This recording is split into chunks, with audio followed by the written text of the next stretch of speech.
Got it. There you go.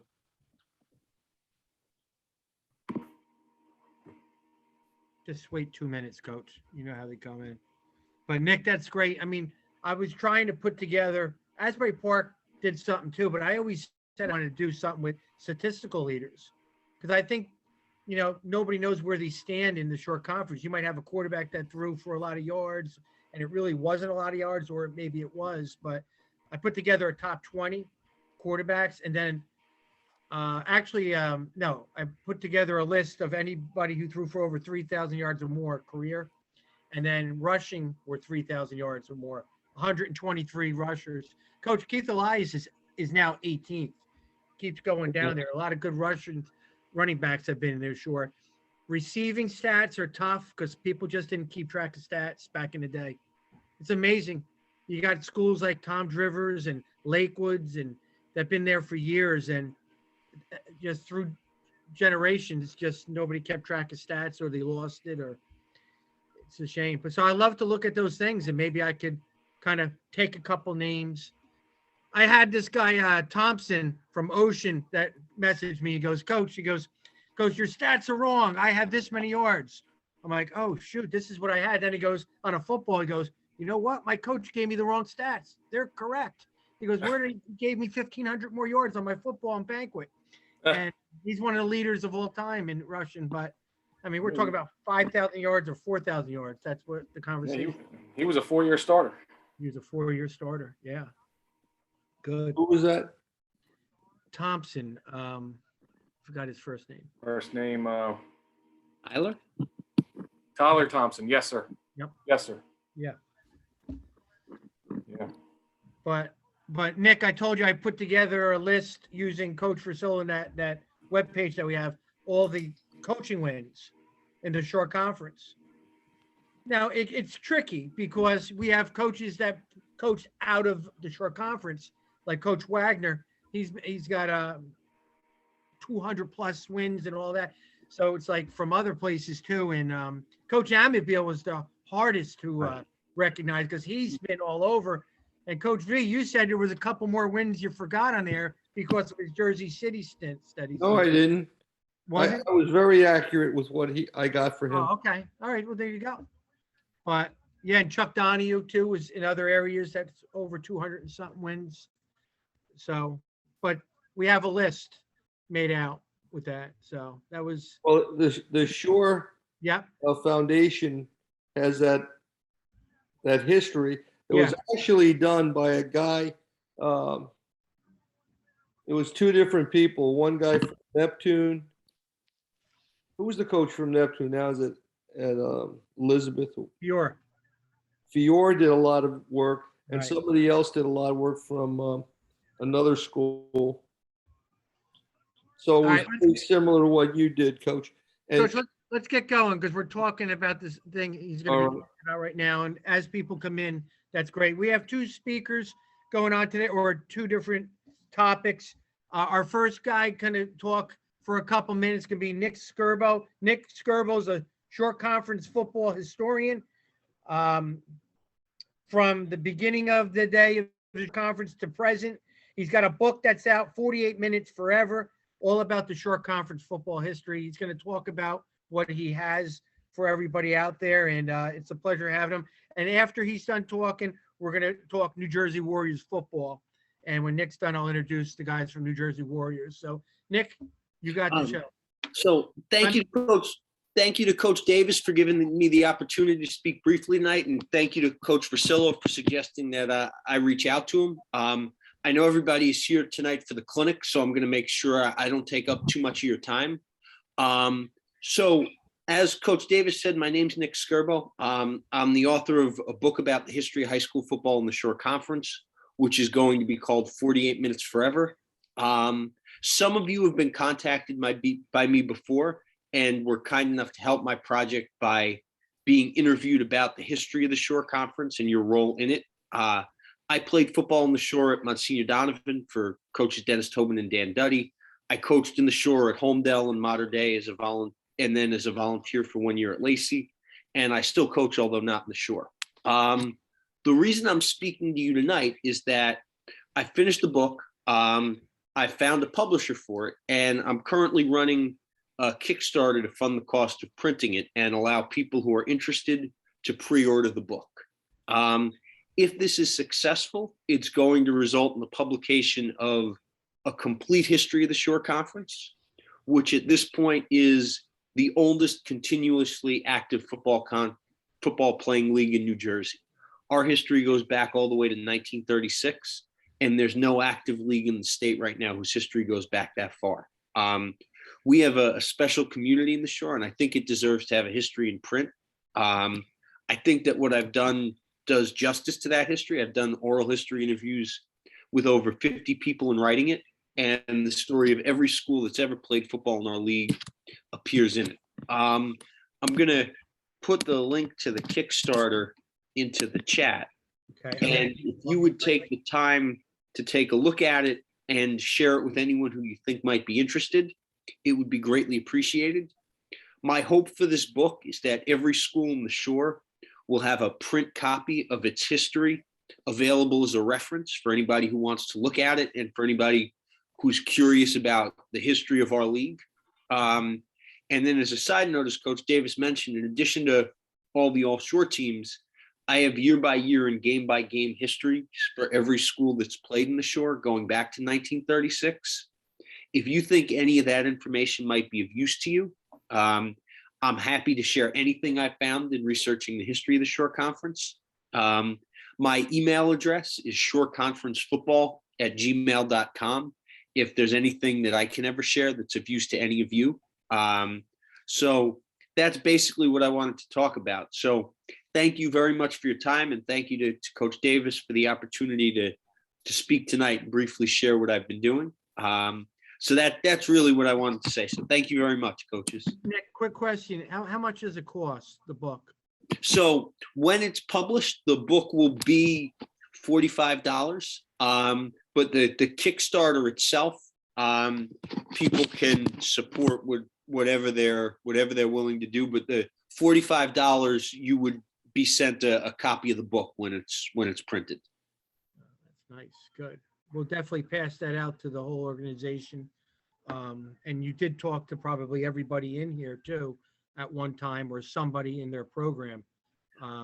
Yeah, I've been able to interview. So I interviewed you, Coach. I interviewed Coach Versillo. I was able to interview Coach Tierney, and a lot of people from all around the Shore. I was able to talk to and get every school's history is in here, and I thought that was important to cover the history of every team that's played in the Shore Conference. Well, that's, Nick, you said that you did this in 2 volumes. Yes. So it's going to be the first volume is going to go up until the start of the state playoffs in 1975, and the second will go up to the present day. okay.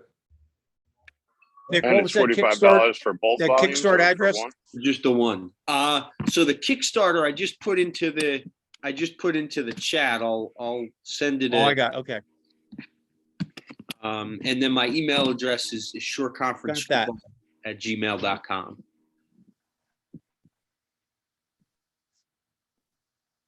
I'll put all this information in our Google Classroom, our short conference. Okay, thanks. Thanks, Rob. And with a text message too, Nick. I appreciate you coming on. And everything you did, it's going to definitely benefit the short conference coaches. I find it very interesting. I love hearing about what people did in the past.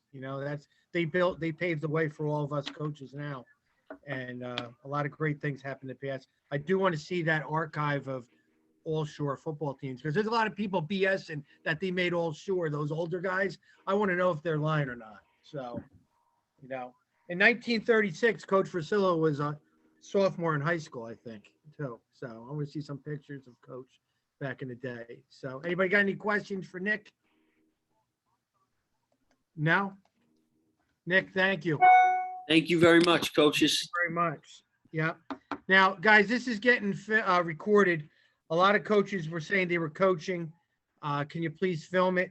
And then they'll send it to their other coaches that couldn't make it because of multi-sport coaching situations that they're doing. So that's what we're doing, Nick, right now. So give us your best. I'm glad you're here. The New Jersey Warriors football. Coach Kenich is the founder of the the JUCO football program that I'm going to introduce in 1 second. Craig Sicardo is a longtime short conference coach, and over here he's the head football coach, and he'll say a word too. And Nick Giglio will be doing a presentation on defense, the defensive coordinator, and also was a longtime coach as a head coach and assistant coach in the short conference. With that, now Coach Kenneth, where's Coach? Do you I'm want here. me to make you the host? Yes, please. I will do that for you right now. Now, Coach, we were talking about before your organization. A lot of people don't realize what's out there. A lot of players, and especially coaches throughout the state. Like when people talk about New Jersey Warriors, they want to know where's the building that the kids go to school and all that. And so there's a bunch of questions I think you could probably answer that you and I were talking over the phone about with that. But I went to see your practice, and I knew you for years, and I wanted to do anything I can to promote your program. And I know you want a lot of short conference people to be involved in your program. So let's talk. I'm going to introduce Sean Kenneth, the founder of the New Jersey Warriors, Coach. Hey, am I the host right now, Coach? You're the host right now. Yes. It says host disabled my screen sharing. Are we able to? There we go. You're good. All right. Thank you, Coach.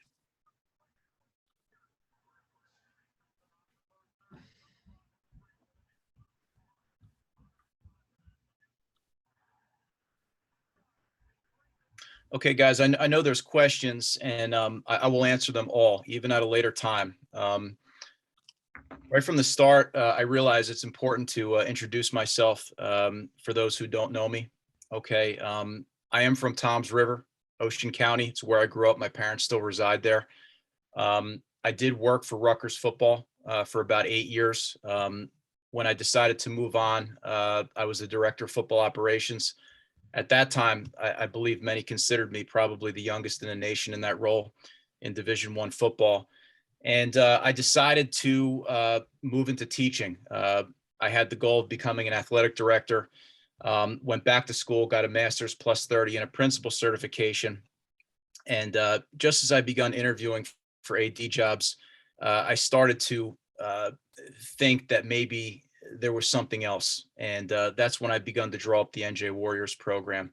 I also do the Shore's Best football camp, which I haven't done the past 2 years because of COVID, but I'm also bringing back. So, the first thing I want to connect with is this team exists for the Shore Conference because I'm from the area. That's the first thing. I knew that there was a need for it. There was not an option for players who, didn't know what they wanted to do next. Maybe they returned from a 4-year college and it was over. This is definitely serving players and getting them back on track without a doubt. The message that I want to send is, we want to be part of Shore Conference football. We do need your help. We're not doing as well as we should be doing in terms of finding those Shore Conference players. But we want to prove to you that we're a trusted place, that, we're going to take care of these players. And Coach Sicardo, he's going to take care of them. He's going to coach them. We want your players. We want you to feel comfortable telling your players about our program. And also in knowing that this is really a stepping stone for guys that want to go on to 4-year schools. Most of our players do have the desire to go on to 4-year schools, but there's different obstacles or different goals. And we're taking kids in all shapes, sizes, and reasons. We're giving them opportunities. We seek local players. First off, class of 2022. I mean, certainly because of the COVID recruiting climate and the limited spots available, there's still some kids that are still dragging their feet. We're looking for those guys. We're looking for those 4-year bounce backs that are sitting in your towns. Okay. It's if you can get us in touch with those kids, if they're good kids that love football, I'm going to tell you right now, when I was up at Rutgers, if you have a depth chart, okay, the kid's got to love football. If you sit down with a kid who doesn't love football, go on to the next kid. Okay. So, if you know a kid that loves football and you think he should be in it, okay, and you think he's got his heart, and we can motivate that young man to get an education while playing football and also living at home. Okay. What is our expertise? Players that need additional exposure or another year to develop. And also, those players that have academic, financial, or personal challenges. But you know what? I'll tell you what, we get a lot of questionnaires from local kids that are homebodies that have everything in order. And perhaps they're the ones that are most successful. We just don't know about them until they reach out. A message I want to send is, please don't limit recommendations to your top player that isn't able to leave. We're really interested in your entire roster, those upperclassmen, in the case that they stay home. So we are searching for players. And again, even undersized O linemen and D linemen, we're looking for those guys. We're looking for the 5'10", 250 kid. Some of the coaches we speak to, I think they're thinking of a different type of player when they hear college. When we talk about our recruiting areas, Coach Sicardo's in Ocean County. That's 18 schools. So if you're in Ocean County, you're going to hear from him. Okay. Monmouth County heard from me. 25, I think it's 25 schools now with modern day dropping out.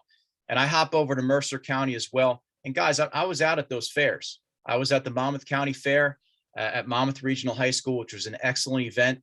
But these 10 schools in Mercer County had more seniors. I don't know. Again, I'm trying to promote shore conference football, and I want my focus to be the shore conference, but I'm struggling to get the players. And then we dip into Burlington a little bit. There's like about 6 schools that are in immediate distance to Jackson. So we know in the center of the state, okay, we know our schools, and there is a lot of high schools, but Ocean and Monmouth County, Jackson sits right between. We're in the center of the state. Players can commute from different directions. That's why we're in the center of the state. That's why we're in Jackson. Okay, so again, players live at home and attend the community college in their county as a full-time student. This is not a prep program. We want them to be full-time students, 12 credits or more. The players need transportation, so they typically drive or carpool with other players, and we practice in the evening from 6 to 8 p.m. The team's unique because everybody lives at home. Guys, let me say that again. We've played in the beginning when this program was founded. We were playing three top 20 teams in the country with kids that lived in our neighborhoods. And since then, I've backed the schedule down a little bit, and I've tried to find more local players, hoping that there'd be more comfort with this. The results of the games typically don't matter. What matters is academic transcripts, continued huddled film, and really recommendations from our coaches. That's what matters in getting onto a 4-year school. Now, I want to make sure everybody understands the value of community college. Credits taken at a New Jersey community college, up to 64 credits are transferable to 4-year institutions in the state. Perhaps the greatest cost savings ever in college. So when you talk about players getting loans, there's college coaches visiting your schools and meeting with your players. These schools cost $30,000, $40,000, $50,000 a year. And I understand some of them are coming up with aid packages. But if your local community college is $2,000 a semester, okay, and on top of that, some of these players are getting full financial aid to go. They're going for free. All right, so the local community college, like Ocean County College or Brookdale, they should always be in the mix for a player that has financial concerns. So I think ultimately getting, we would tell a player, look into the liberal arts program. We don't tell them what to do. Okay. But I'll tell you what, if you have a player with an academic issue, for example, 12 to 24 transferable credits gets that, no matter how bad their high school academics are, it's going to get them to a D3 school. 12 transferable credits will get a player to William Patterson. Okay. So this is just an example of the power of community college, where you have players that are stressed out. Okay. And they shouldn't be. Okay. Some players are non-qualifiers. Okay. I want to go D1, D2. My academics are a little bit screwed up. Get an associate's degree. Okay. You will become a qualifier. Perhaps you'll leave with 3 years of eligibility. One thing that's important to know is if you have a player that's home that's not playing, if they're in school full time, they're using eligibility regardless of whether they're playing or not. So the schooling full time is really linked. You have full-time semesters. Okay. 10 full-time semesters. When you're in community college, you can always retake a class for a better grade. We've certainly had players do that and boost their GPAs up. And look, there's free tutoring in English and math, and there's also counseling services. I mean, the community college are really an excellent resources excellent resource that I wish more local students would take a firm look at. Again, there's an NCAA junior college transfer manual, and we always share it with our players. Again, 10 full-time semesters. Division I clock begins at first full-time enrollment. This is not a prep program. A prep program would really be a team that a kid may retake the SAT or, depending upon the rules, retake a class or two to get their GPA up just a little bit. In observing that and seeing what's going on with some players, it's just not what we do. We want our players in school working towards an associate's degree. Many players believe they're going to go much higher.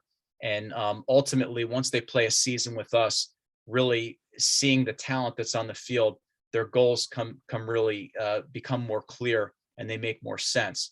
The Division II or Division III level, guys, if a kid's sitting at home, they're not using eligibility. A kid may be sitting at home that went to college for 2 semesters and they haven't gone to school for 2 years and they still have 4 years left to play. As crazy as that sounds, D2 and D3 is completely different. Okay. The NCAA is a certifying agency.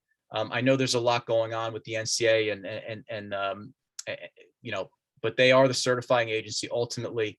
And once the player applies to the college, they're going to go through athletic compliance at those universities anyway. But we always encourage them to call the NCAA Eligibility Center. Now, we give players the chance to continue building their Huddle film portfolio, just like you guys do. So we carry them onto our Huddle account, okay? And now they're making film with the NJ Warriors, but their high school film is also there, okay? So we whatever the email was they used in high school, we carry them over. And, listen, the college coaches are looking at this program. It's a real thing. They want to evaluate the film of these players, but I'll tell you what, they always want to see the transcripts first. It's no different than high school. Guys, we have steps to joining. I just want to make it clear that they sign a waiver. We take their medical insurance cards. Heck, we had 43 guys that were COVID vaccinated this past season. Okay, we lost out on some players, but it's just what we had to do last year. Things are changing now. It's not necessary now, but there is a structure in place. They take the baseline test. We look at their enrollment in school. We get a physical from them. So it's just not the Wild West, guys. We really, this is a process where if the guys can't do what we're asking, it filters them out. Okay. And it's what's allowing us to move some of these players onto these 4-year schools. And we're always telling these guys, listen, financial aid, fill out the FAFSA. Don't wait until later in the year. Do it now. We provide helmets, Zenith helmets, reconditioned. We have shoulder pads. Okay, our players, they already have cleats and girdles typically from high school, and they just pick up a practice jersey and a pair of pants. Okay, it's pretty simple. They drive up in their cars. We practice right out in Jackson. Where do we practice? We practice at the Jackson Justice Complex, and you can see in this picture, this is an overview. Okay, there's going to be there was already a turf football field. It's being returfed right now. It's going to be brand new. That's where we will play our home games. Okay, we practice on a grass field in the back. Coach Sicardo will line it up, and we typically do our walkthroughs on this turf field, and also, again, play our home games there. Obviously, we'd like to be there all the time, but the community's got to use it. Do we have a practice schedule? Yeah. I mean, Coach Sicardo is obviously the guy in charge of practice planning, but you're seeing we're starting August 4th. And, just so you know, if you know a player that's available, we have a meeting on June 8th. We have a team meeting June 8th, and it's obviously leading into our preseason preparations here. Sorry, Sean, we're going to 9th. Okay. I'll switch that up. Okay. So we're starting on the 9th. June 9th. Our we meeting scrimmage on the 27th. We will scrimmage what used to be the NJ Gators. Now they're in PA. That's a prep school. Our players what's great about being home is our players live at home. They can continue working their part-time jobs through August, which many of them have to do. Okay. And they don't cut back their hours until we get to the season. Once we get to the season, we're going to open up with Delaware Valley, their JV team, followed by Williamson Trade, a junior college program. Then we'll go out to Monroe Junior College, Misericordia's JV program. We practice Tuesday through Friday. We play on a Saturday or a Sunday. Our goal is to give the players off 2 days off a week. Obviously, it's up to Coach Sicardo to switch up. But this 15-week semester begins in September, and that's when guys make adjustments to their work schedules. When we play home games, coaches and prospects are welcome to visit. Okay, so we have a home game right here, September 10th in Jackson and October 1st. Williamson Trade, September 10th. Hudson Valley Community College, October 1st. Rolling right into Jackson. We've never charged a fee for games.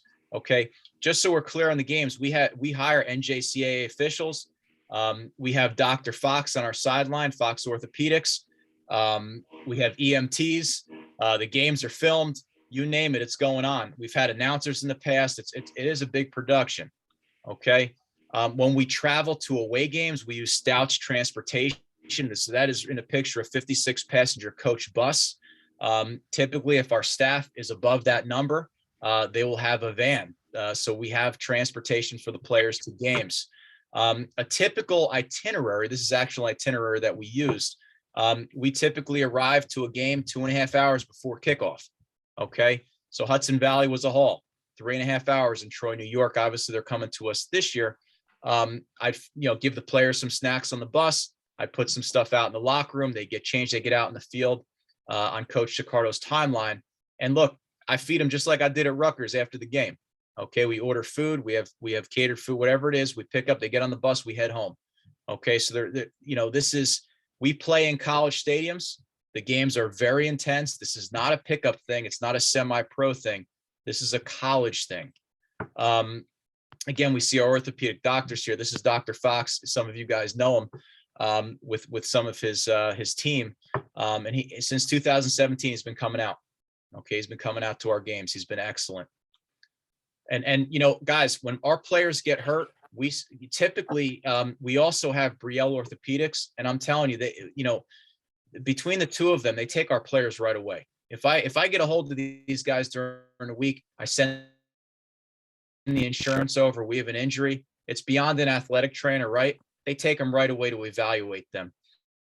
Okay, after the season, the guys do the film. We typically, the guys who want to leave, the goal is to really say, okay, look, I want to see your transcript. Let me see your final film. Make sure the coaches, our own coaches, have an evaluation on our players. And they really give us 3 to 5 colleges they're really interested in. And if they're realistic, we're going to contact them and we're going to try to get them there. Okay. This is me with 5 players. Not only did I have a table at the Shore Conference College Fair, but I had guys show up. And you can see Alejandro Santiago here. This kid benches 400 pounds. He was an all-state player from St. Thomas Aquinas, who was just confused about what he wanted to do. And he's chosen St. Anselm, and he's there now. And Nick Nasso is from Freehold Township, initially went to Misericordia. He came home and contacted us. And these are high character kids. Santiago had a 4.0 GPA after three semesters. This kid's a student too, Nasso, at TCNJ. These two guys come back in the picture. They wanted to come out and meet some schools, but Bionel Urbina, who reconfigured his academics. I mean, went from a dismal student who I didn't know could do it to a great student, North Brunswick kid. Brian Morath is in this picture from New Egypt High School. And Isaiah Campbell, an excellent player, Wesley Bounceback, who just hasn't made a decision yet, recruited by a bunch of different schools. I don't anticipate him coming back. But, that was an excellent event, guys. If Coach Wendell's able to host it again, certainly get your upperclassmen there. It was excellent. And it did help our players too. For Ocean, I know for Monmouth County, I was reaching out to coaches in early February, and I was texting them asking about prospects, and I was setting up in-person visits the week of February 20th. This is what I did. Coach Sicardo has a little bit different of a schedule. He was going out after school. He was meeting with players in weight rooms. He was meeting with coaches in Ocean County. I'll tell you this. I mean, like, for example, I went to 3 out of the 6 Freehold Regional High School District teams. Okay, so it's if the coaches will let me in the door and let me meet with a group of seniors, there's a chance we're going to get those kids. If I don't meet them, it's probably a long shot. So if you guys will let me in the door and I can explain what this is, this might work for those kids. And, you know, I do believe the coaches know who those kids are, who are confused, who are on the cusp, who are the homebodies. You know, you guys know who they are. We have spring ball. Okay, this was our spring ball schedule this year. And, you know, listen, guys, we struggle. We brand new head coach, brand new DC, brand new staff. Okay, change of guard. Our team that went through 2020 COVID, there's an exodus. They're all leaving, right? We had such a small group, but we stayed strong. We weren't going to give up. And our whole goal was our prospect visit day on Wednesday, the 13th, April 13th. Okay. And, you know, I went out, Craig Sicardo went out, and we ended up with close to 40 prospects, mostly seniors. Okay. Not to say, I mean, look, you probably talked to double that, right? But that's who came out. Okay. That's the future of our program. These are the kids that we're trying to pick up. Okay. But again, this team is really, my focus has always been Ocean and Monmouth County. Okay. But I'll tell you what, guys, I'm having to crawl above the borders of those counties to try to fill this roster so we can compete. Okay. We really need help. You know, I mentioned, you know, shore conference transfers, guys that have been through our program. You know, Nick Nassau, I mentioned from Freehold. Vinny Albanese from Toms River South came in this season, transferred to North Carolina Wesleyan College. Ross Spadavecchia from Monmouth Regional kicked 1 year of high school football. He spent 2 years with us. He went to Monmouth University. AJ Tomasevich from Jackson Memorial went to the College of New Jersey. He thought he was done. He didn't get in right out of high school. And you know what? He came to us and he made it over there. Quincy Davis from Freehold Borough to Rowan University. Another guy had offers, was just confused about what he wanted to do. Mike Golick from Jackson Memorial. I mean, he was a kid that went to Monmouth University and bounced back. Joe McAvoy from Lacey, a kid who went to Wagner College and came home, went to Clarion from us. John Pimentel from Manalpa went to Rutgers. I mean, it just goes on. So, you know, we've sent a bunch of kids. I don't want to say we're the platform. You know, I can't, you know, myself, Coach Sicardo, we can't make a college recruit a player, but these colleges are after these guys. They do have values as student athletes, 100%. Just so I can mention this before I get out here, I do the Shore's Best Football Camp. I didn't do it the past 2 years, but I did it 13 years before that. Guys, I'm bringing it back, and mostly under the encouragement of the college coaches. I wasn't going to do it. The college coaches are asking me to do it. They're more than asking me. Okay. They're pushing me. So I'm going to host it. Okay. But again, this is for your players. This is a camp for your players. I have college coaches at every position group coaching those players hands-on in the morning. And there's a 7-on-7 after lunch or lineman 1-on-1 in uppers. Okay. If anyone has any questions about that, June 27th to 30th, also in Jackson. I'm going to throw my contact information up here. I know you can get it from Coach Davis. I can also follow up with an email. Guys, we're incredibly appreciative of any help. I don't want anybody to think that we don't respect and appreciate you guys. I'm just finding a way. I'm trying to find a way in words to explain the situation, which is we're a college team and we can't survive unless we have a steady flow of local players. And we are trying to find them. We are reaching out, and anything we can do in the football community here, we're going to do it to try to establish stronger relationships with you guys. Okay. So I got the website, warriorsnj.com, email njwarriors1@gmail.com, my cell. Anyone who, and look, if you can't get a hold of Coach Davis, he'll give it to you. Okay. Now, I'm going to introduce Coach Giglio here. You guys probably know him. Does anybody have any questions that I can answer before I move on here? I would think that has deepened your cynicism about them. So if the case were to come to this point that we now have, this spot. Hey, Coach Kennish. Yeah. Does anybody have any questions? I got one question. Sure. Is there a cutoff date of when a kid can decide that he wants to, you know, explore options and play for you guys? We will consider players really all the way up to before preseason, but they would have to be able to reach all the requirements to play. So we know that there will be a couple of players that leave their preseason camps that contact us immediately driving home. It happens every year. And you know what? The guys who are serious, they do everything we ask right away. They enroll in their local community college. They get all their paperwork done. Okay. And you know, if we're willing, if Coach Sicardo is willing, we will do it. You know, especially if you guys vouch for those players. We would never, I don't think we would ever say no to a quality young man that needs help. And you guys, if I hadn't mentioned it, I didn't really get into this too much. The way we fundraise for our program is there's a program fee. The players pay $1,500 for the season or $500 for the spring. That's how we fundraise to run the team. Okay, we pay for the busing and everything else, reconditioning of equipment. You guys get all that. Okay. Let me, if I don't have any questions here, I'm just going to move on to introducing Coach Giglio. Coach Giglio, you know, when I got a chance to speak with him, I was impressed. I knew he was from Shore, you know, Shore Regional High School. He played at William Patterson University, but I was most impressed at how he moved up quickly as becoming the defensive coordinator at Pace University. You know, there's something to be said about that because he was a young guy. And I told him, I said, wow, you know, somebody really thought a lot about you as a coach to give you an opportunity, you know, as a younger guy like that. And, you know, he went on to get a master's degree in administration and became a high school coach from that point.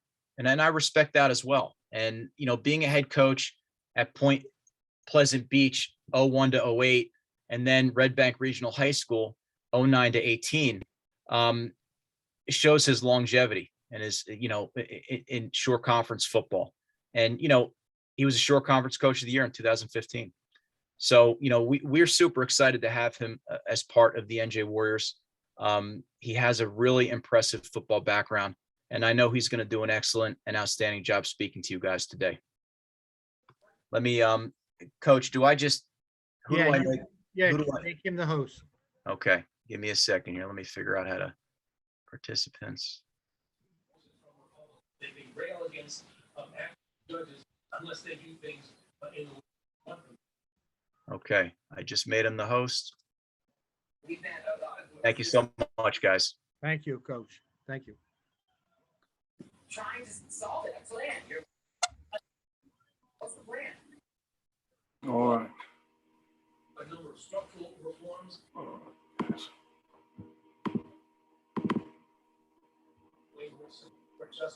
All right, guys.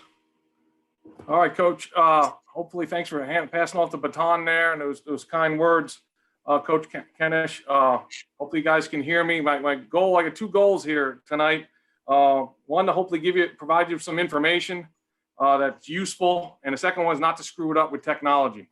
All right, so that is a big goal as well.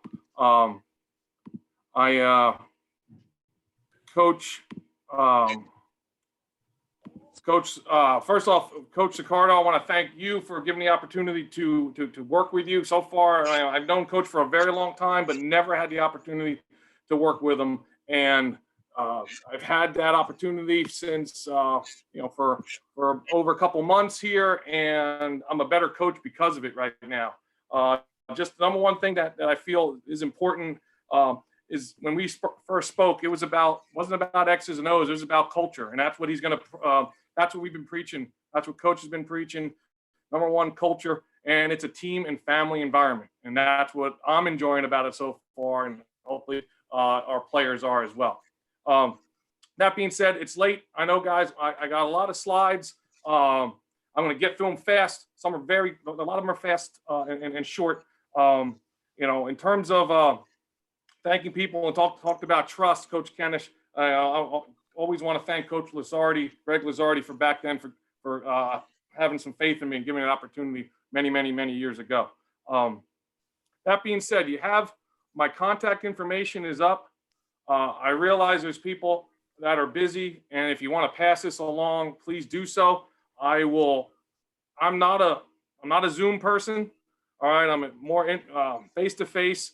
And if this is something that maybe you think someone else may be interested in, or you find that you want more information about, I will definitely find time to sit with you and talk face-to-face in person about, all right, at any time.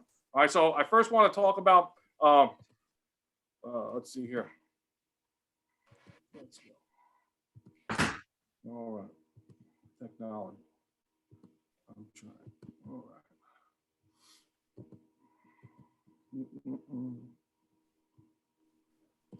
All right, guys, trying to move along here. I apologize.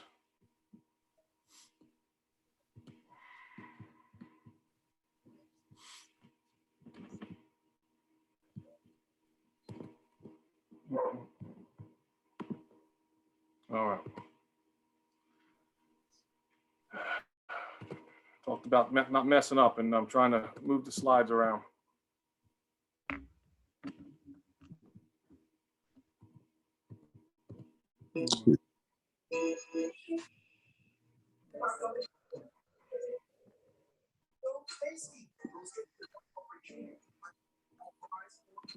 First thing that we want to talk about is that defense right now is a very difficult task. All right, we have so many things to worry about. Offenses are so good. Offensive coaches are so good. And we can be attacked inside, outside, left, right, to the perimeter on screens, downfield on the pass, all in the same play. And at the end of the day, you have to believe in something. And we're going to believe in three things when the ball snaps: our preparation, our technique, and belief in our team. Right? And at the same time, you have to trust something. You got to trust what you believe in. And if we can do that on every play, hopefully we have an opportunity, we have a chance to be successful. I want to first talk about tracking the near hip progression. All right. And I think this is something that that can be taught in t-shirts, shorts, come June, July, and then those first couple of days of practice in just helmets. All right. We feel that you can be implemented during and implement something during warm-up. This can be a warm-up for you. It can be agility. You can maximize your practice time. And that's our goal: maximize practice time, maximize practice time. We always tell our players, get to the ball, 11 hats to the ball, echo of the whistle. So we want to teach the approach. All right, how to be, before we teach the profile tackle above the waist, a hawk tackle below the waist, we want to teach the approach. We feel that most tackles that are missed don't even get a chance, an opportunity to happen due to players taking an unsuccessful approach to the ball. Sorry, guys, with this delay, I'm trying to go to the next slide. It's delaying a little bit, so I apologize for that. There we go. All right, I have video on all these little things of our progression. From stance to finish, we use the term gain to gather, gain to gather. Gain ground to close the distance down, and then the closer we get, we gather. All right, our near foot is to the near hip. We take smaller steps. All right, our chest is over our thighs, so we can change direction and then be in a great position to tackle. A zigzag drill. Then we'll do everything from the left, then to the right. Then to a one-on-one tracking, a mirror shuffle, then a two-on-one drill.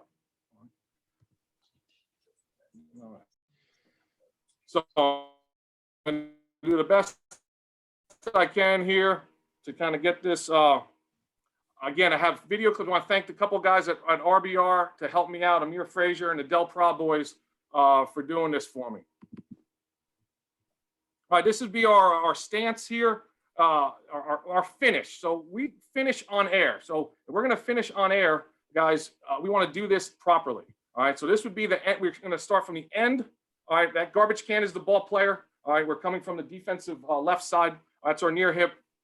All right, and if we're going to start from the finish and then work our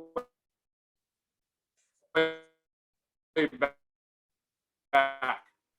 Work our way back. It's getting a little silly, so just give me a second.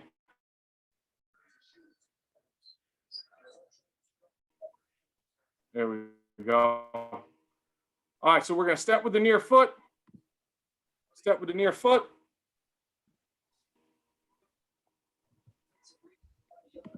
All right, and then finish low to high. Finish not just to the ball carrier, but through the ball carrier. Very simple stuff, but when we do drills on air, you just don't want them touching the hip. We want to finish we want to emphasize and be in that tackling position as many times as we can, even when not making contact with someone. And we can do that in June, you do that in July, you do that in August, and then now when you put the helmet shoulder pads on, we feel that that's going to give us a better opportunity for success. All right, gather to finish. So now I'm just using this agility bag. Everyone has an agility bag, and I'll put it where when I say gather, we're getting closer to the ball carrier. All right, so now our hips are down. You see is a nice tackling position. We have our near foot, which is our right foot in this situation, towards the ball carrier, and we're gonna gather. All right, short steps and then finish through. Short steps, finish through. All right. And then we're just going to take this whole thing back. All right, we're going to take this whole thing back. We're going to what we call gain to gather from distance. All right. So now I'm just going to extend the bags, go from 10, 12 yards away, gain ground, match the tempo of the ball carrier. That ball carrier is faster. We gain ground. We want to have our shoulders square, but we need to move. We need to move forward. The closer we get to the ball carrier, which would be that agility bag, all right, now we want to gather, lower our hips, and finish through. All right. Different angle, I believe. Again, you can see his right foot's up, his near foot, gain ground to gather.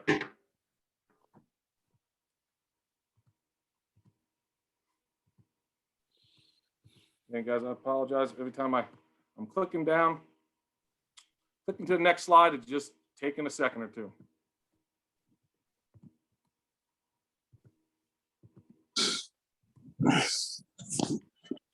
All right. Now, same concept.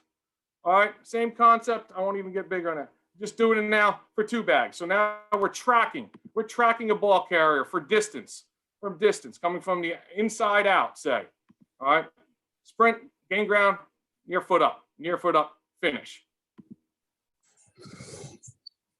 All right, now 3 times. All right, so now this one here, I added an agility to it. So again, you want to do this in the summer, add agility to the beginning of it. You can do this to any of them. So this would be a simple side shuffle, stick the left leg, come back, sprint, gain ground, gather, gain ground, gather, gain ground, gather, finish. All right. A different agility drill. This would be, say, for a defensive back or just for anyone. Sprint, backpedal. Again, maximizing your practice time. Maximizing practice time. Same concept, same concept, same concept. All right, zigzag. Zigzag, again, guys, this is just some, this is actually taken from game film that I saw that our players doing.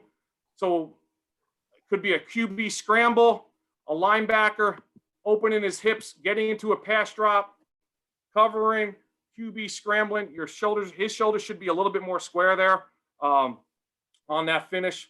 All right, and then I'm just going to keep going, and then show game film on majority of this. All right, tracking, one-on-one. This would lead us to our one-on-one tracking. Again, doing it with just t-shirts and shorts. So now we have a ball carrier. Kid in blue, Hank Del Praz, the ball carrier. Here's our tracker. Again, we're gaining ground. He's moving fast. He slows down. We gather. We gather. And then we finish just like we did. Different angle.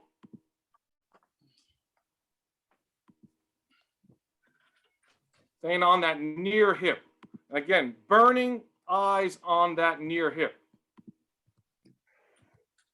All right, mirror shuffle. This again can be agility drills. If you have a group of 50 players, you could do 3 groups of this, 4 groups of this going at the same time with different coaches on it. Again, this one here, kid in the blue, player in the blue is the defender. All right, this is mirror. So the ball carrier All right, the ball carrier here is running back and forth anywhere he wants in between these cones. Sprint forward, backpedal, sprint forward. Here's our shuffle. So he's gaining, he's gathering. He's to the near hip, back and forth, tracking, trying to stay slightly behind him.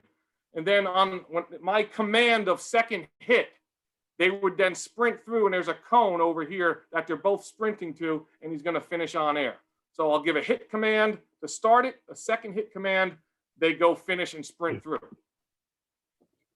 Mirror, mirror, mirror, second hit would come up right about now.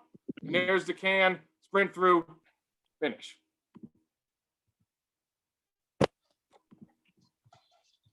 All right, same concept, but I adding a counter to it.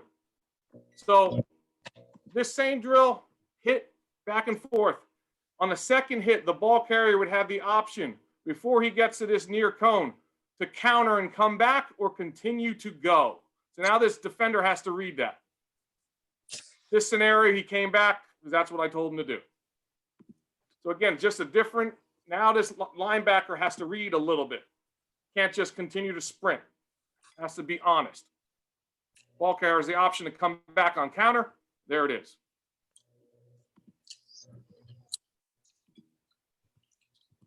All right, now 2-on-1 leverage. We do a lot of 2-on-1 leverage drills. Outside in, inside out. Sprint, gather, shoulder square. The ball carrier here. Again, thanking our strength coach at RBR to help out. Forward, side to side. Outside, they're both near hip. So this defender here is keying this near hip. This defender here is keying that near hip. All right, and so if we made a tackle, his head's on our defensive left side, his head's on the defensive right side. All right, and then finish through. On the second hit, they would finish through. All right, on the second hit, this is a back view. So on the first hit, they go, gain ground a little bit, gather, side to side, near hip, near hip, near hip, near hip. On the second hit, finish through on air.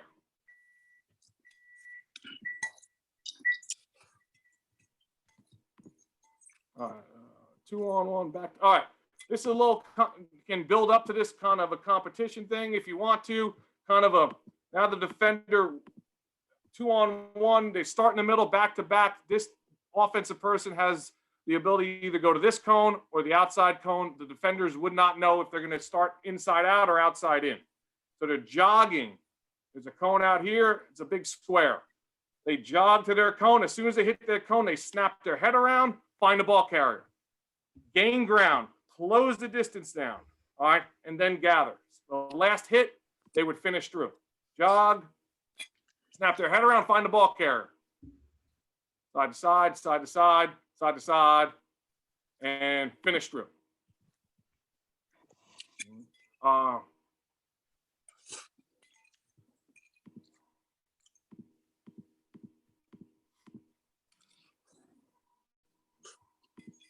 right, next. All right, guys, some game film. There you go. This. All right. Hopefully we have no glitches. All right, guys, so we're looking at number 6 here. Hopefully there's a little red dot there, guys. You're following in an alley track. Go in the alley, inside out, near hip.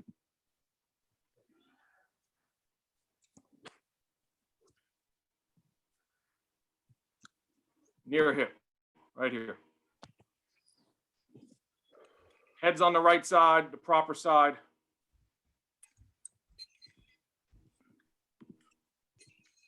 All right, cutback tackle. Looking up here, this linebacker here to the field, folding back inside, keying the near hip.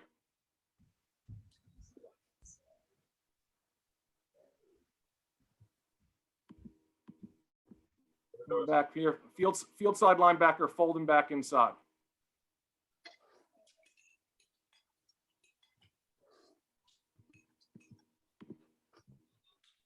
All right, here's that zigzag drill.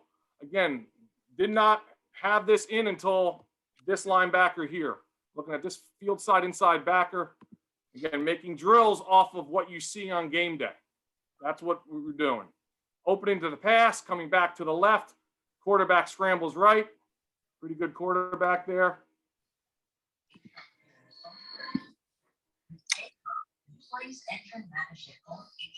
Zigzag, open right, open left.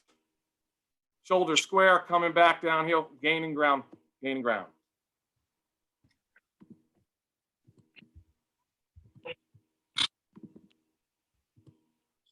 All right, same concept here. Zigzag drill right here, this linebacker. Same line, same kid, same quarterback. Opening right. Again, that's a scenario of making a drill off of what your guys are doing. Cutback, looking at this boundary safety, doing that one-on-one leverage drill that we did in t-shirts and shorts. That one-on-one leverage drill we did in t-shirts and shorts is right here.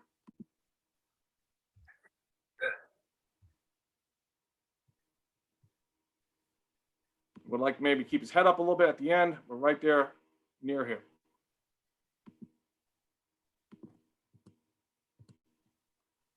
Force fit.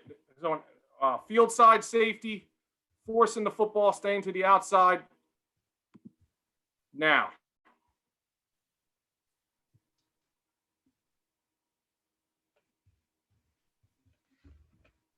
Again, leverage, leverage, leverage. Almost done. Cut back, looking at this boundary safety coming across the middle. Basically, that's that one-on-one tracking drill again.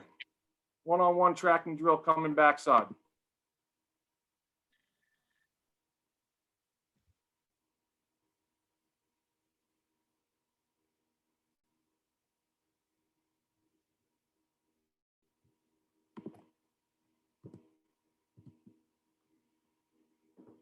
All right, the zigzag drill again on a reverse. Again, coming back to the same safety, coming from the field to the middle of the field, coming back to the field.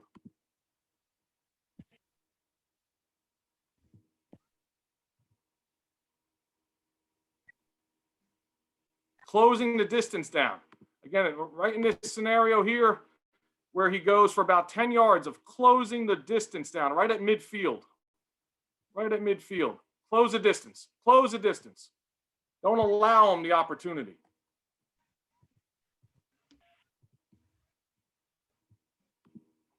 Cut back coming from the boundary again. Shoulder square. Near hip, near hip.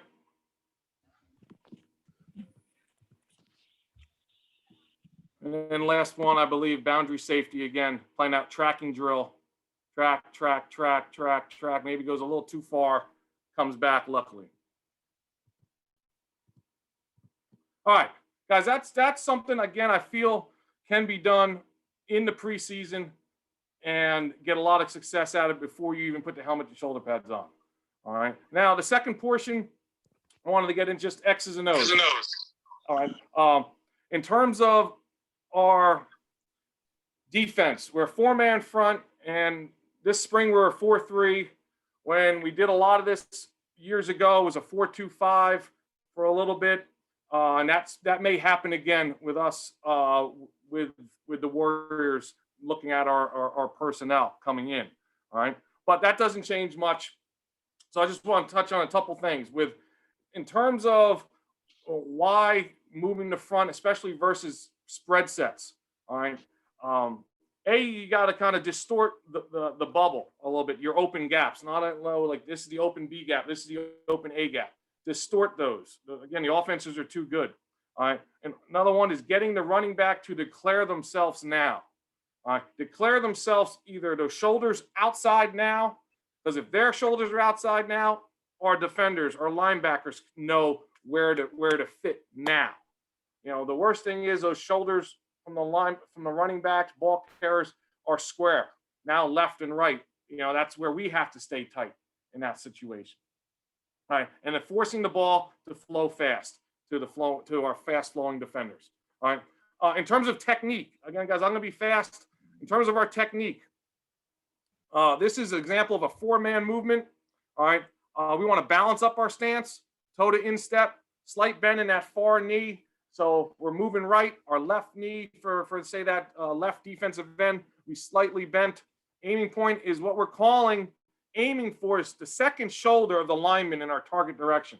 The second shoulder. All right. So here's the one shoulder. Here's the second shoulder. Here's the one shoulder, second shoulder. One shoulder, second. One. There's one shoulder. There's no one else outside the R. So that's where he's going. That's our goal.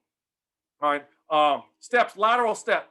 All right. Lateral near foot and dip the far shoulder. That's step one. Step two, bring the forearm and leg through.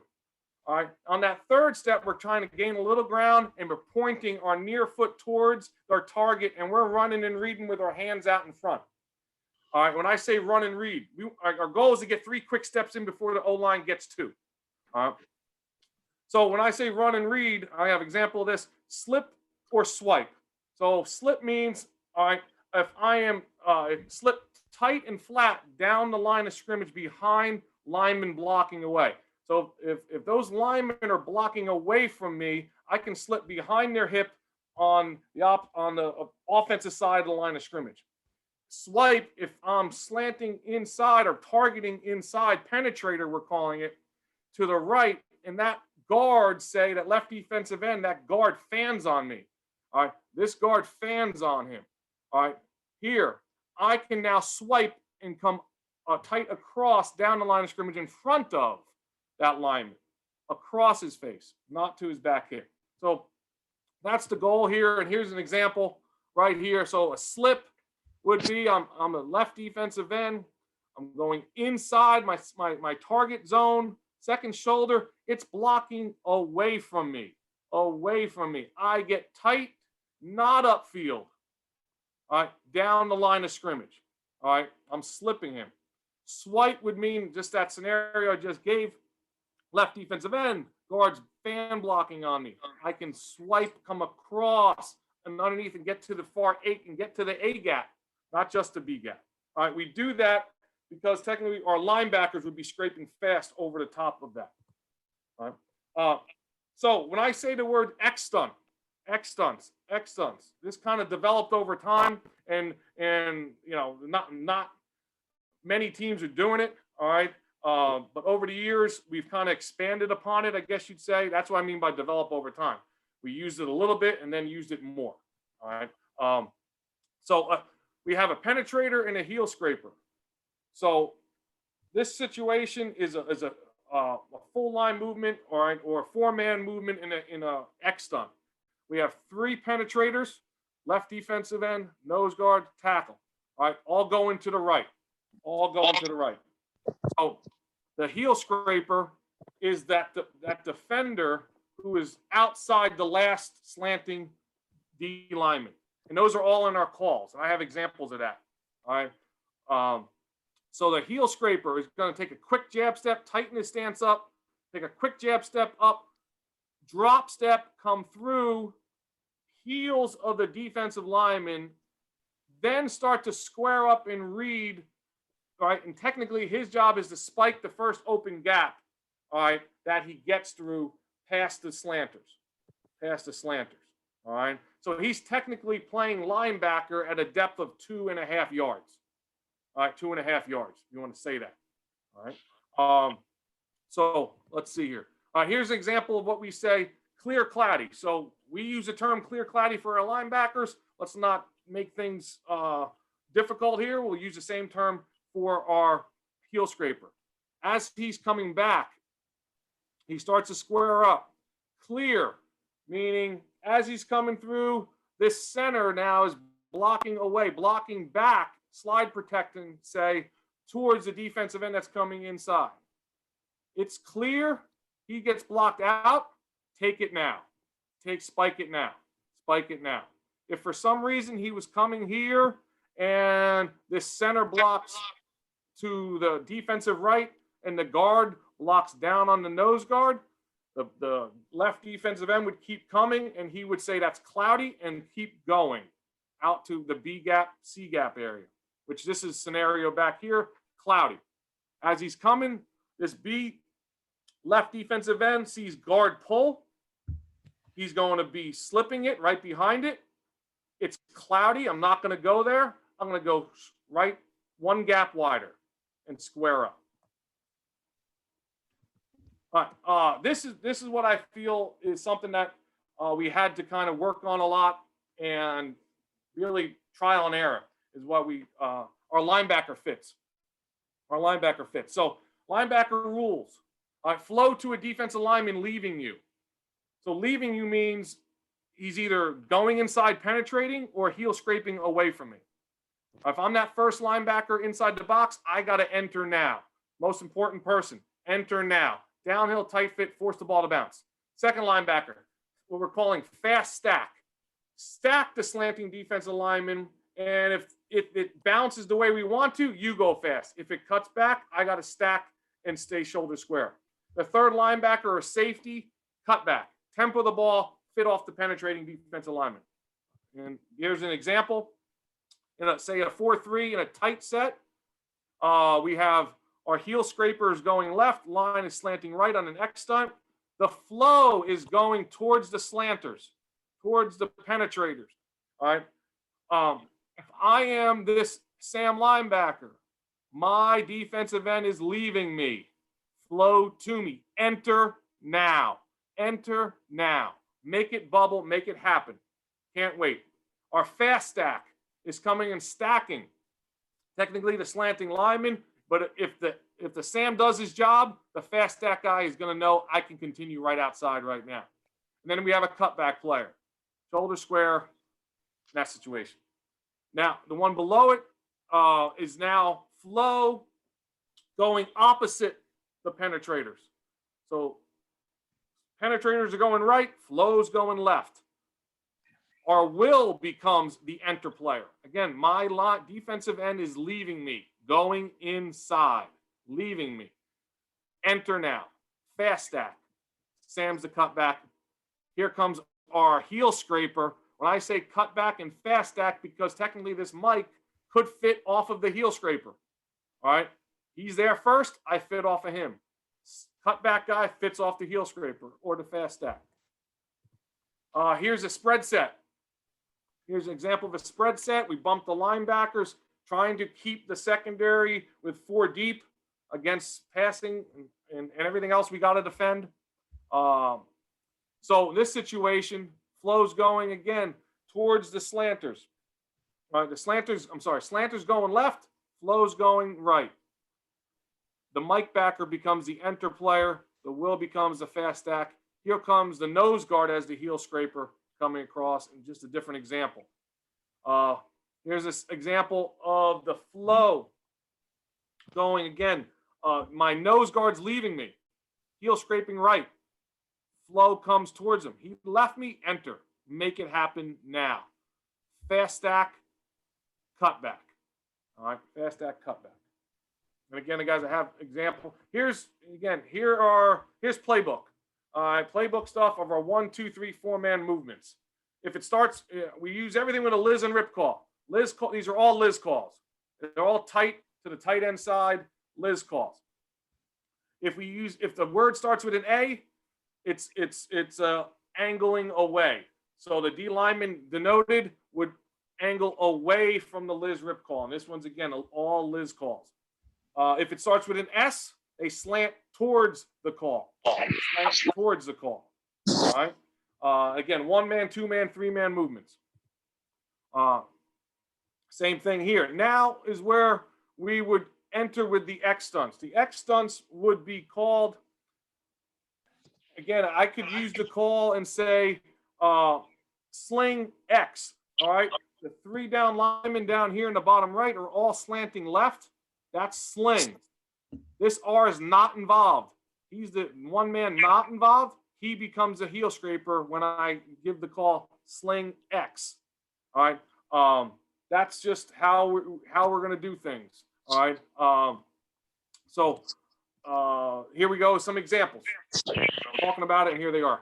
All right. So ammo is my 2D tackles. 3 technique to the call, 1 technique to the boundary or away from the tight end. All right. They're ammo. Those 2 guys are angling away. If I call ammo X, the defensive end who's not involved or next to the last slanting defensive lineman, he becomes the heel scraper. All right. Anchor X. Anchor is their defensive end to the called side going inside. You say anchor, it's just him. It's just him. You say anchor X, next D lineman adjacent to the slanter goes outside. Slam is the two D tackles going towards the call. Slam X is the next defender outside the slant coming back. All right. Again, that's just how we're doing things, and if hopefully it's simple, but we got to practice it. If we get good at that, we got to practice that. We could also do the same thing with a linebacker. All right, we can call it if we want our Sam linebacker or call side Liz linebacker. We say sling. These guys are all slanting one direction. Normally with this, if the line slants left, you're looking at a linebacker on this side slanting with them, coming with them. Well, this scenario, it's the linebacker from the opposite side. We use the term scratch. It means the linebacker to the call is coming back. He's scraping back. If we use the term wrap, aim wrap, it's the weak side linebacker going not to his side, but he becomes a heel scraper going away. All right. Again, something down the line. So, guys, that's X and O's of what it should look like. There's some video. I have, I think, 7 video clips. All right, and I believe then I'm done. All right, hopefully you get something out of this. Here is example of field penetrators going from the defensive right from the field going inside. Here is our number 52. He's the heel scraper. Here would become our enter linebacker. Got to come now because flow is coming this way. Here's our fast stack and our cutback guys coming from our safety.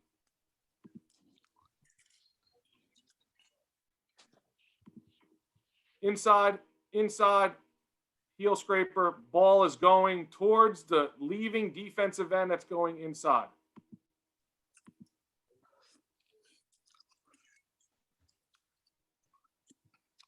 There's our heel scraper right now. That's our nose guard coming from the boundary right here, making the in on the tackle on the opposite numbers. Again, but it's made because of this enter linebacker.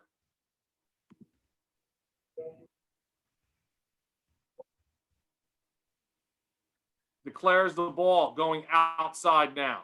All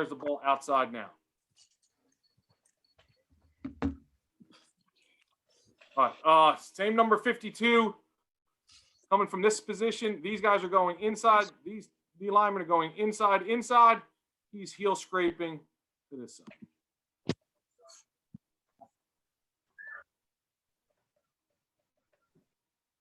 Ends up being a contained player. Technically coming back to this side, contained player. Not bad.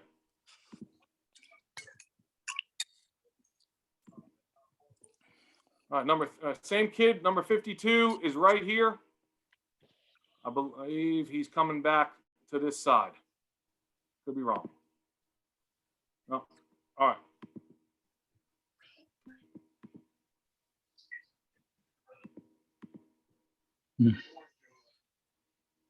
Should we rewind? There he is. So here's our inside penetrator, heel scraper. But it's made because of this enter linebacker. The enter linebacker comes now.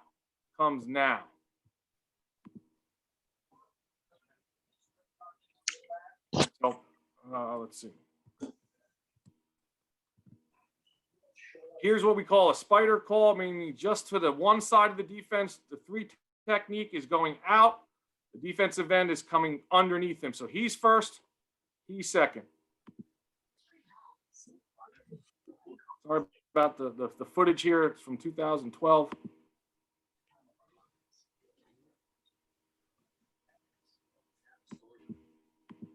Again, comes underneath. Just distorting blocking schemes.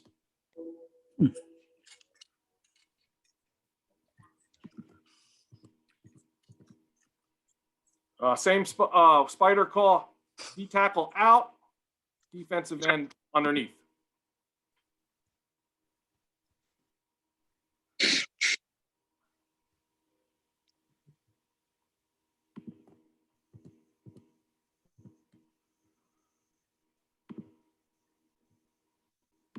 All right. Again, number 52. Again, guys, I keep on saying 52, but technically we were fortunate enough that year. We had a 4-down D line, and technically there was 3 defensive ends on the field. He was technically one of them, but he was playing D tackle, nose guard 3 technique. Here's our penetrator, heel scraper. This guy makes the play as the enter linebacker, but he also will be in on the play if I was able to keep the video going. Again, what happens here is this edge gets small, so the ball carrier is going to go there now. This edge looks small, get outside now. Well, we're declaring where the ball's going. Outside now, heel scraper, enter linebacker, fast stack, cut back.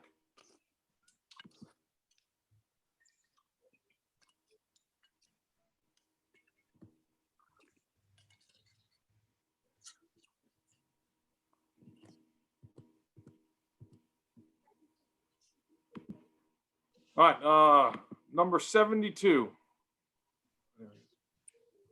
All right, so we have, here's our X or penetrator. Should get flatter, should be flatter. Here's our heel scraper. A little too much upfield.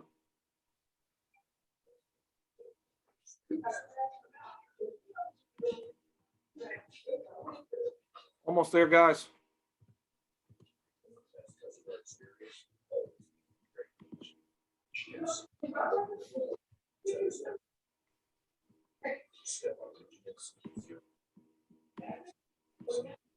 All right, Coach.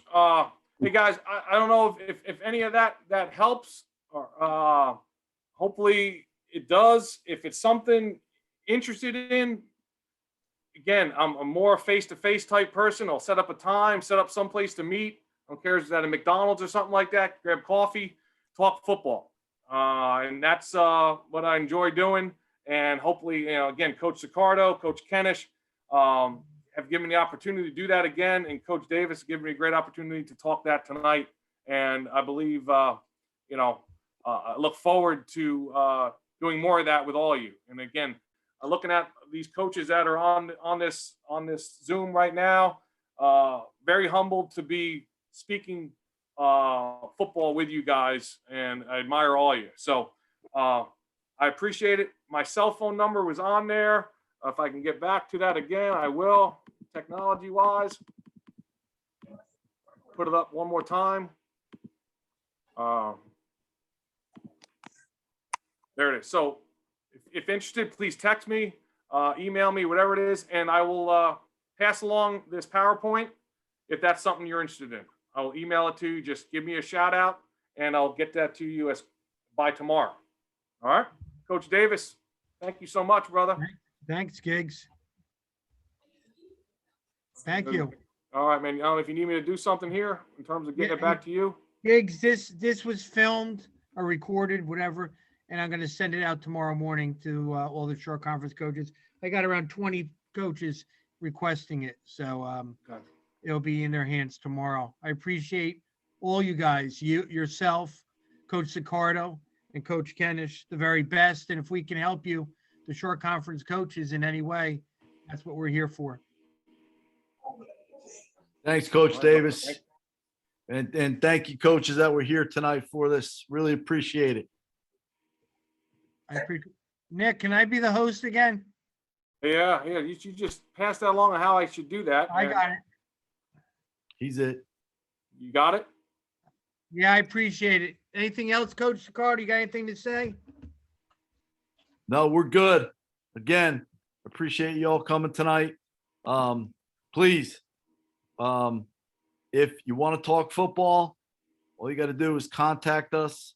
We want to be here for the short coaches, all right, in any capacity, not just, going after your players. You want to talk ball, come to practice. You just let us know.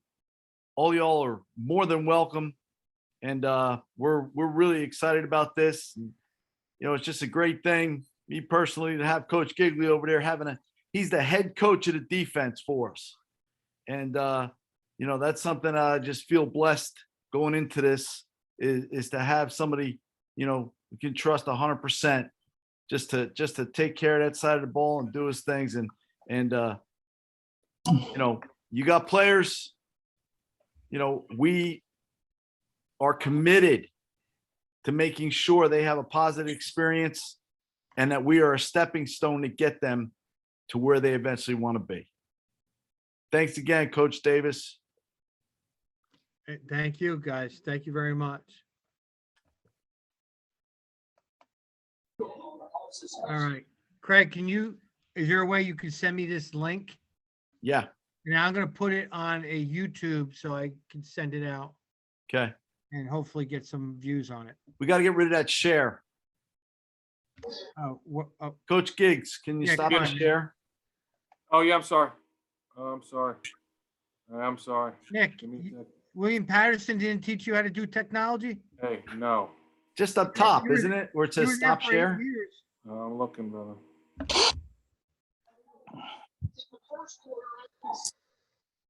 We're getting there.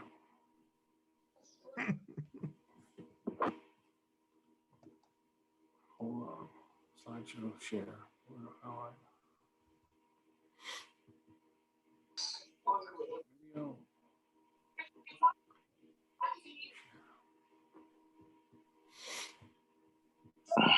I'm looking, brother. What are you trying to do? You said you want to stop sharing. I'm trying to figure that out. Is it top of the middle of the screen? Where it says you were viewing and then right next to it should be stop share. There it is. It was covered up by something, brother. There we go. Sorry, I had something covering it up, man. Yeah, I appreciate good? you guys. Yeah, I appreciate you guys coming on and doing this clinic. I do. And I'm going to have it sent out tomorrow morning. All right, I'll get to work on that now, Coach. Appreciate it. And you have a good All right, trip thank you. tomorrow. What time you leaving, Greg? 3 in the morning? 3 a.m. And you'll be there. Safe trip, brother. Yeah, Hopefully 1. Thanks. good. Safe trip. Have fun. Thanks, coaches. All right. Thank you. Thank you, guys. Thanks, everybody, for coming. I'll have more.